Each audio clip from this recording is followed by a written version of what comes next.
Test 1, 2, 3. Sound check.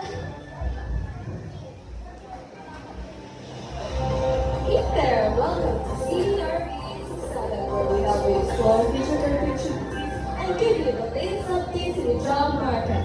I am Sabrina Montenegro, your female news anchor, and I am Kamashika Jikuba, your male news anchor, presenting you to the world of amazing future careers. This is your Focus Sessions radio broadcast from Mississippi Vessels Incorporated. Time check is now 5:23. One of the most important things to consider when thinking about your future career is to identify your strength, interest, and profession that aligns with it. Magmatakot o lumabas sa iyong comfort zone at sumubok ng bagong bagay dahil ang kanasa at kaalaman ng kuha mo maaaring naging napakalalim sa paglalakbay sa iyong karera.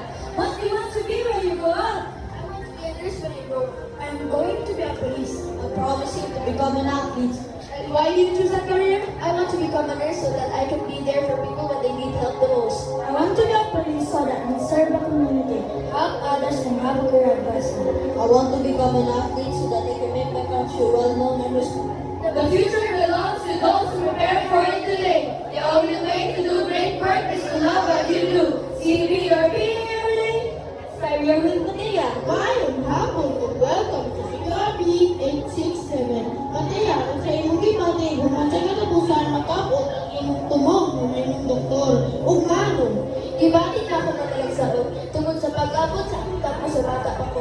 Ipadayon akong akong panangalan mo mas malapuson o makatabang na doktor. Aron ako makaayo o makatabang sa mga masaktor. salamat kaayo Mataya. Kini ang paglipot ni Vincenzo, balik niya ni. Salamat, Vincenzo. Just a good posture, folks. We'll be back in just a moment. But in the meantime, let's hear from one of our sponsors. Stay tuned. Hi, I'm Josh Ryan and I am advertising pool boxes.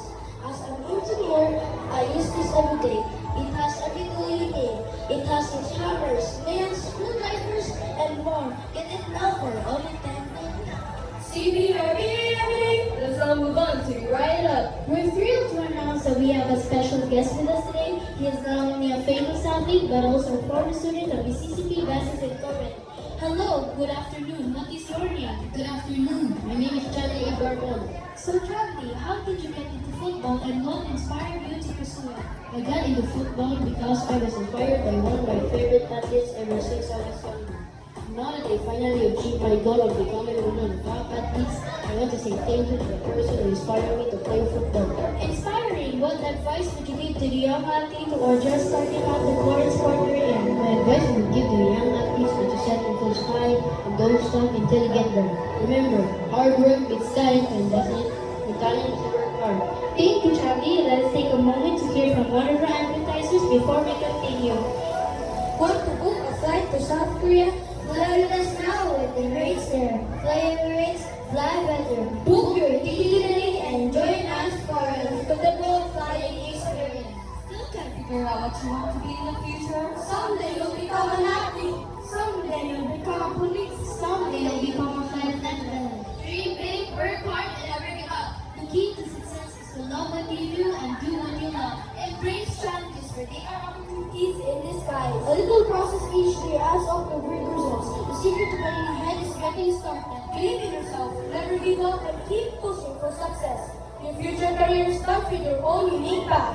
Dream big, work hard, and success will follow. Your future career is a canvas waiting for you to paint your dreams onto it.